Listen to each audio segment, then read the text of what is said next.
శతమానం భవతి శతమానం భవతి. అక్కడ భాను మరి అంత దీనమైన స్థితిలో లేదు. తనకి నచ్చింది తింటుంది, నచ్చిన పనులు చేస్తుంది. అంతేగాని మేం చెప్పినట్టు ఉండాలని రూలేం లేదు.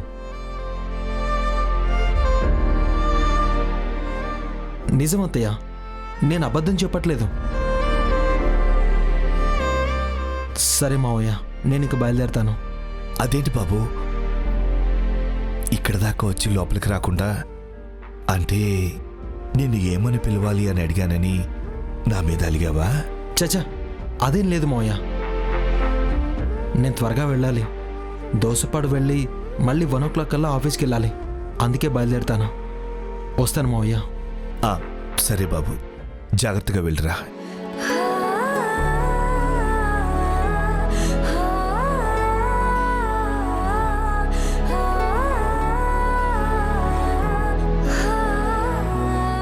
పెద్దయ్య చూసారా ఏమంటున్నారు? బాణమ్మ చాలా మంచి అమ్మాయి అంట. అలాంటి అమ్మాయిని వాళ్ళకి ఇచ్చినందుకు కృతజ్ఞతలు చెప్తున్నారు. అదే మన బాణమ్మని పెళ్ళైనప్పుడు ఏం చెప్పారు పెద్దయ్య?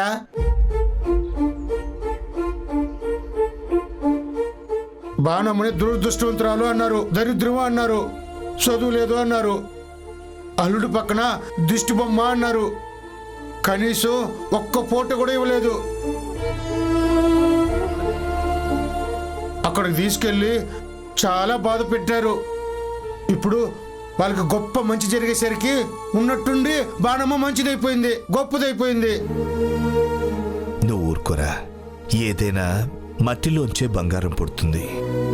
కానీ ఆ మట్టి బంగారం అవడానికి ఈ భూమిలో ఎన్ని సంఘర్షణలు జరుగుతాయో, నేల తల్లి ఎంత ప్రయాసపడుతుందో అంతేరా మన భాను కూడా ఎంత కష్టపడుతుందో.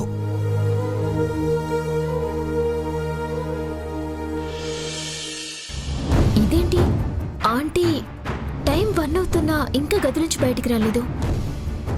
Aunty aunty aunty aunty aunty aunty తలుపు తీయండి aunty. Aunty aunty uncle uncle uncle uncle uncle. ఏంటమ్మా, ఏమైంది? అంకుల్, ఆంటీ మార్నింగ్ నుంచి గది నుంచి బయటికి రాలేదు. డోర్ కొడితే తీయట్లేదు. వాట్? అవును అంకుల్, మీరు వచ్చి చూడండి.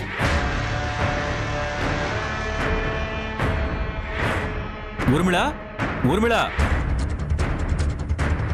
ఊర్మిళ, ఒక్కసారి తలుపు తీ. ఊర్మిళ, ఊర్మిళ, నా మాట విను. ఏమైంది? ఊర్మిళ, ఆంటీ గదిలో ఉంది, తలుపు తీయట్లేదు. మమ్మీ, మమ్మీ, ఊర్మిళ, చాందిని పిలుస్తుంది, తలుపు తీ. మమ్మీ.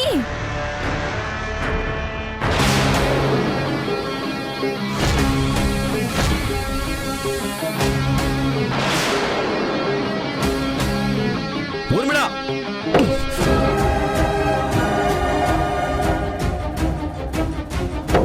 ఊర్మిళ, మమ్మీ డోర్ తీ మమ్మీ.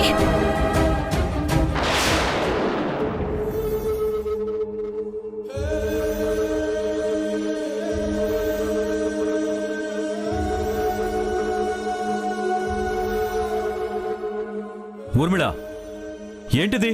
నువ్వు మెలకుగా ఉండి మేమంతా కంగారు పడి తలుపులు బాత్తుంటే దిమ్మ చెక్కలా కూర్చుని తలుపులు తీవేంటి? మమ్మీ, ఎందుకు పొద్దున్న నుంచి గదిలోంచి బయటకు రాకుండా ఏం చేస్తున్నావు? ఎందుకు ఇలా ఉన్నావు? ఏమైంది?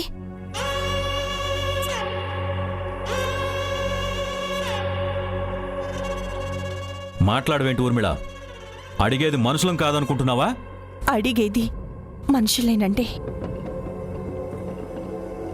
నన్ను అడిగేది నిలదీసేది కూడా అందరూ మనుషులే. నేనే మనిషిని కాను.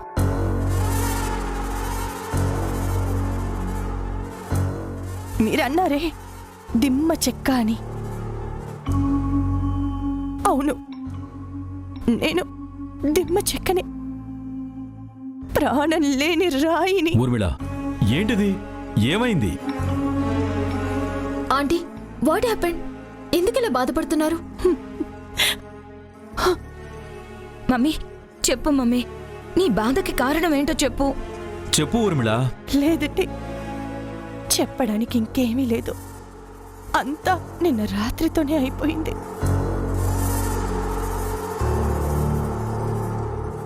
నిన్న రాత్రా? ఏమైంది ఊర్మిళ? ఇంకేమవ్వాలి? ఇన్నేళ్లు కష్టపడి ఎంతో ప్రేమని పెంచుకున్న నా కొడుకు, నా మాటకి ఎప్పుడు ఎదురు చెప్పని నా కొడుకు, ఫస్ట్ టైం నన్ను తప్పుపట్టి మాట్లాడాడండి. నన్ను నిలదీసి మాట్లాడాడు. నిలదీసి మాట్లాడితే నువ్వు సమాధానం చెప్పి నోరు మూయించావుగా. సమాధానం? నా కొడుక్కి నేను సమాధానం చెప్పాల్సి వచ్చింది. నేను సంజాయిషి ఇచ్చుకోవాల్సి వచ్చింది.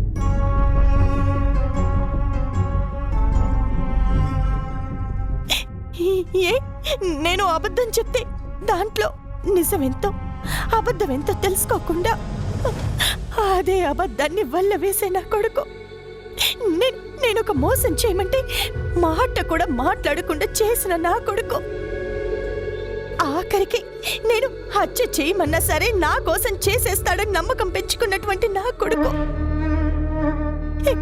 ఈరోజు నా నమ్మకాన్ని ముక్కలు చేసేసాడంటే, రాత్రి వాడు అడిగినటువంటి ప్రశ్నలకి సమాధానం చెప్పిన అసలు వాడు నన్ను ఎందుకు అడిగాడండి? ఎందుకు అడిగాడు?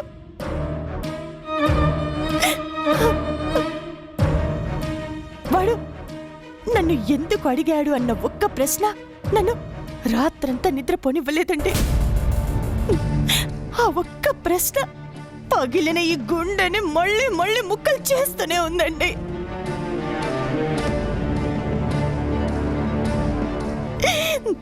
నేను తట్టుకోలేకపోతున్నానండి, తట్టుకోలేకపోతున్నాను. ఇదంతా ఎందుకు జరిగింది?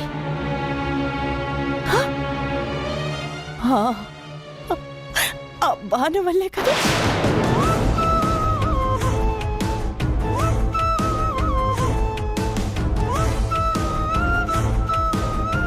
ఆ బాను వల్లే నా కొడుకు నన్ను నిలదీశాడు.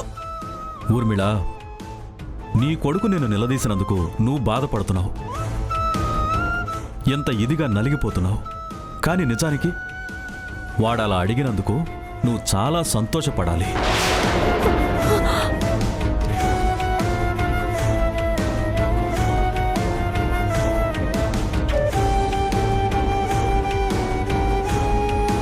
అవును ఊర్మిళ, నీ కొడుకు ఏం జరిగినా నిజాయితీ వైపు నిలబడతాడు, నీతి కోసం ఎంత దూరమైనా వెళతాడు, ఎవరినైనా నిలదీస్తాడు అని ఆ సంఘటనతో ప్రూవ్ అయింది.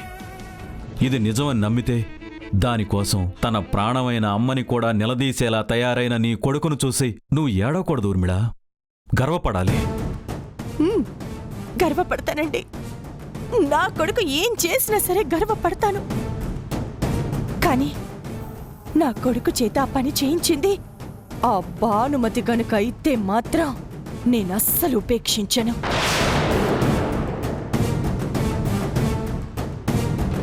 అవునండి, ఆ భానుమతి చేసిన పనే ఇది.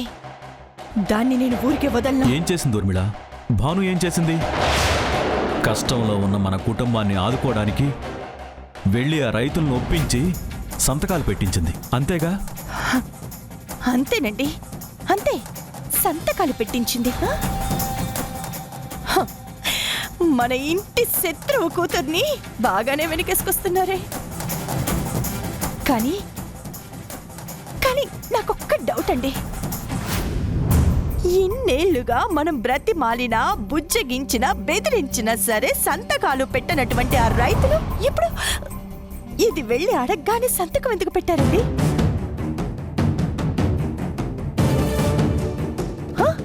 ఎందుకంటే భాను మీద ఉన్న అభిమానం.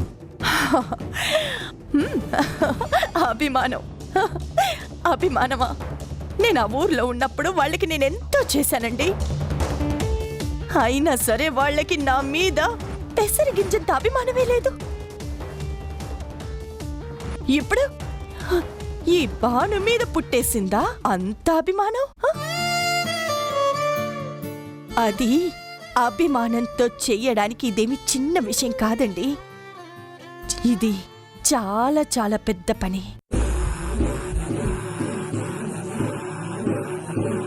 అభిమానంతో మాట్లాడే మాటలకి సంతకాలు పెట్టే పిచ్చోళ్ళు కాదండి ఆ మోసపాడు జనాలు. వాళ్ళు పెద్ద ముదుర్లో. ఖచ్చితంగా ఈ తతంగం వెనక ఏదో పెద్ద విషయమే జరిగింది. దీని వెనక ఏదో పెద్ద చెయ్యి ఉంది. పెద్ద చెయ్య? ఎవరిదా చెయ్యి? డాడీ మీరు కూడా ఏంటి? మమ్మీ ఏదో పిచ్చి ఆలోచన చేస్తుంటే మీరు సపోర్ట్ చేస్తారేంటి? దీని వెనక ఎవరుంటారు? ఎవ్వరూ ఉండరు. ఎందుకుంటారు చాందిని? ఖచ్చితంగా ఉండుంటారు. ఆంటీ చెప్తుంటే ఇది నిజమే అనిపిస్తోంది. అయ్యో నీలిమా, ఇది నీకు తెలియని వ్యవహారం. నువ్వు ఊరుకో. మమ్మీ, భాను అంటే ఆ ఊర్లో అందరికీ చాలా అభిమానం. కబడ్డీ ఆడి ఆ ఊరిని గెలిపించి వాళ్ళ పేరు నిలబెట్టింది కదా, అందుకే సంతకాలు పెట్టుంటారు. చాందిని, నువ్వు మాట్లాడాల్సింది ఇక్కడ కాదు, అక్కడ ఆ భాను దగ్గర మాట్లాడాలి. భాను దగ్గర?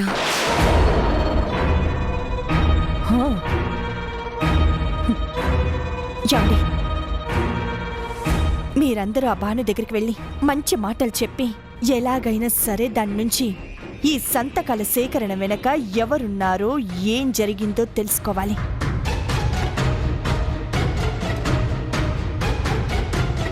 ఖచ్చితంగా దీని వెనక ఏదో సెన్సేషనే ఉంది.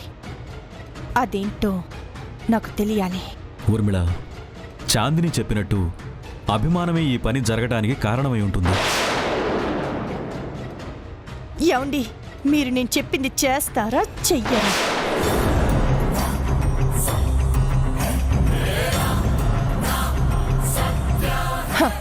చెయ్యకపోతే నేనే ఎలా చేయాలో అలాగే చేస్తాను.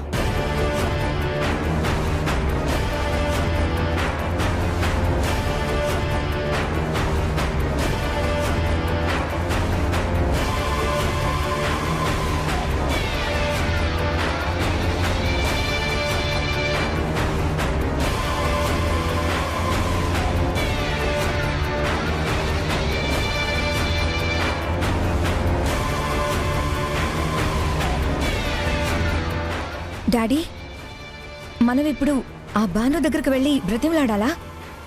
అసలేం జరిగిందో చెప్పమ్మా అని. తప్పచ్చాందిని, అడగాలి. లేదంటే మనకి భాను ఆ పని ఎలా చేసుకొచ్చిందో తెలియదు కదా. తెలియకపోతే వచ్చిన నష్టమేంటి?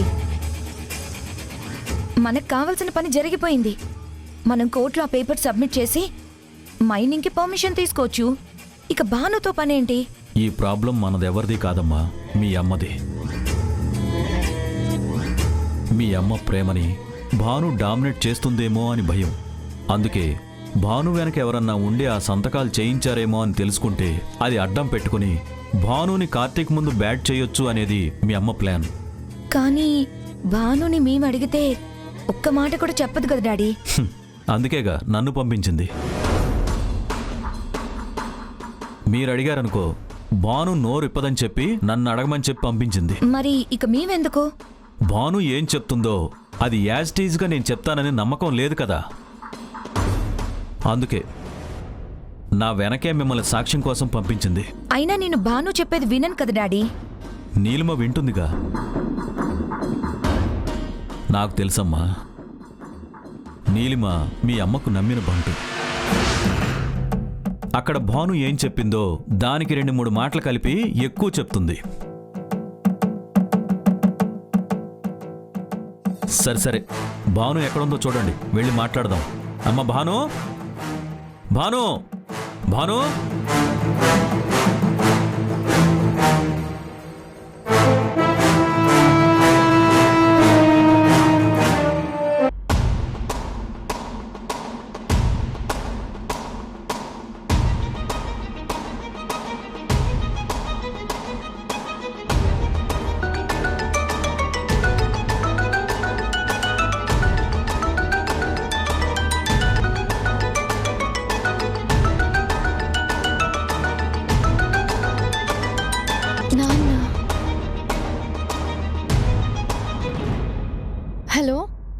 చెప్పండి నాన్న. బంగారం, నువ్వు సాధించేసావురా. నువ్వు అనుకున్నది సాధించావు. నేను చేసే పని నా భర్తకి నచ్చుతుంది అని నా నమ్మకం నాన్న. ఆ నమ్మకమే నాకు ధైర్యాన్ని ఇచ్చింది. అందుకే నిన్న రాత్రి మిమ్మల్ని వెళ్ళిపోమని చెప్పాను. హ్మ్. గొప్ప పనులు బలంతో కాదు, పట్టుదలతోనే సాధించగలవని నువ్వు నిరూపించావు తల్లి. ఊరుకు వెళ్ళి అక్కడ రైతుల్ని ఒప్పించావు.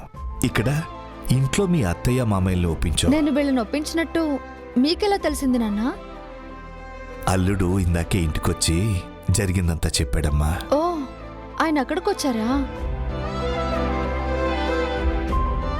అంటే ఆయనకి నా మీద కోపం పూర్తిగా తగ్గిందన్నమాట.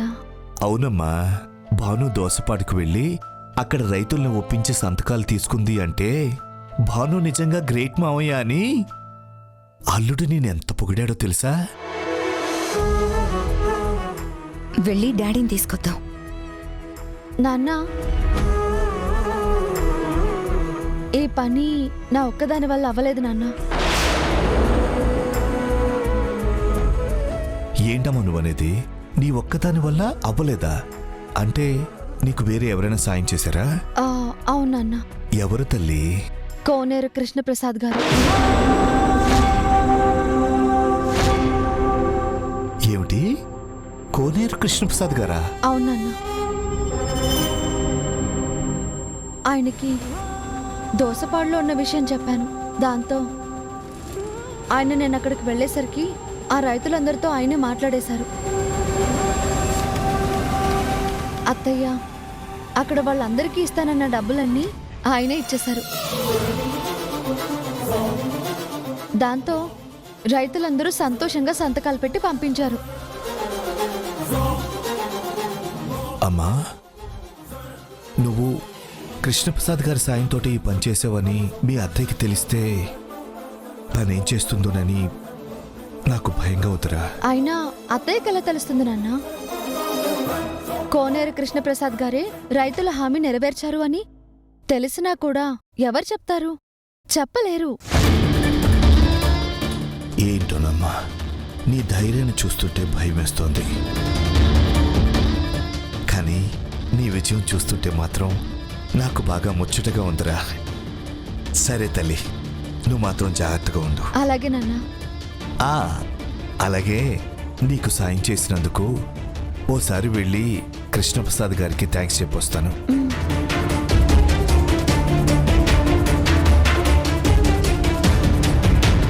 మొత్తం విన్నావు కదా, ఇంకా బయటికి రా చాందిని.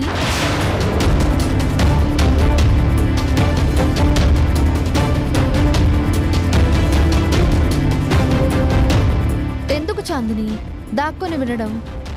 ఇక్కడికొచ్చి నన్ను అడగచ్చుగా. ఏయ్, ఏంటి నీ ధైర్యం? ఈ విషయం మా అమ్మకు చెప్తే ఏమవుతుందో తెలుసా? నువ్వు చెప్పావుగా. చెప్తే ఏమవుతుందో నాకు తెలుసు. కోనేరు కృష్ణప్రసాద్ గారితో శత్రుత్వం పెరిగే విధంగా గాని, లేదా ఈ ఇంటికి ఆయన్ని దూరం చేసే విధంగా గాని ఏం జరిగినా ఆ విషయాన్ని నువ్వు మీ అమ్మకి తెలియనివ్వవు. అలా తెలిస్తే ఆ శత్రుత్వం ఇంకా పెరిగితే నీ ప్రేమ నీకు దూరం అయిపోతుంది కదా చాందిని. ఈ విషయం నేను విన్నాను కాబట్టి సరిపోయింది. అదే నీలిమ్మ గాని మా అమ్మ గాని వినుంటే ఏమయ్యేది? ఎంత పెద్ద గొడవ అయ్యేది? అయినా నీకు సాయం తీసుకోవడానికి ఆయన ఒక్కడే దొరికాడా? ఏం చాందిని, నీకు రాబోయే ఆస్తిలో నుంచి కొంత తక్కువ అవుతుందని బాధగా ఉందా? నీకు అసలు టెన్షనే లేదు. ఇదిగో, ఆయన పేరు గాని ఆయన చేసిన సాయం గురించి గాని మళ్ళీ ఎప్పుడు ఇలా ఓపెన్ గా మాట్లాడద్దు, అర్థమైందా?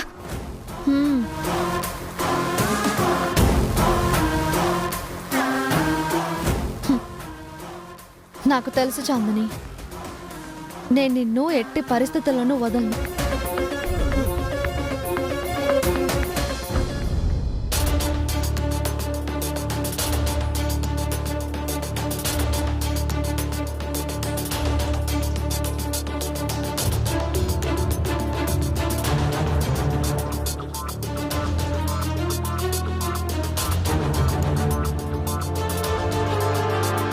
అంటే మీ ఒపీనియన్ ఏంటి డాడా?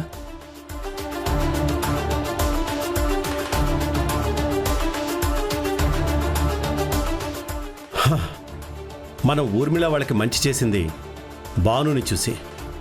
భాను లేకపోతే మనం ఊర్మిళ గురించి పట్టించుకునే వాళ్ళమే కాదు, అవునా?